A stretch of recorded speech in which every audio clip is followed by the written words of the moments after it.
Hi friends, ఈ వీడియోలో మనం తెలుసుకోబోతున్న దివ్య దేశం తిరుపుట్కులి. ఇది మన ప్రస్తుత భారతదేశంలోని తమిళనాడు రాష్ట్రంలోని కాంచీపురం జిల్లాలో ఉన్నది.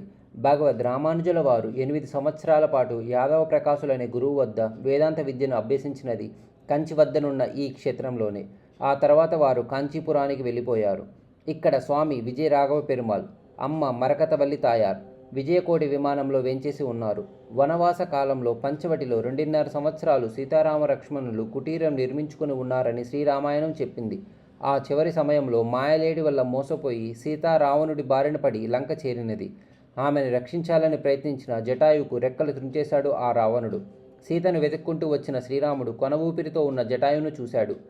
అతన్ని విజయం పొందమని ఆశీర్వదించి సీతా సమాచారం చెప్పి ప్రాణం విడిచాడు ఆ జటాయువు. రాముడు తన తండ్రికి చర్మ సంస్కారం చేయలేదు, కానీ జటాయువుకు బ్రహ్మమేధ సంస్కారం చేసి మోక్షముని ఇచ్చాడు. ఆ సన్నివేశం జరిగిన చోటే ఈ తిరుపట్కులి.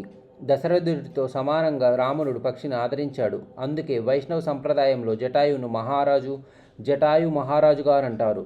భగవంతుడు చూపే సమతా దృష్టికి ఇంతకంటే గొప్ప నిదర్శనం ఏమి కావాలి? అమ్మవారు సంతాన ప్రదురాలు. సంతానం కోరిన వారు శుచిగా స్నానం చేసి తడి వస్త్రాలతో పెసలు తేవాలి. వాటిని కొద్దిగా వేడి చేసి నివేదన చేస్తారు. దంపతులు కొంగులో మూట కడతారు. సన్నిధిలో నిద్రించాలి.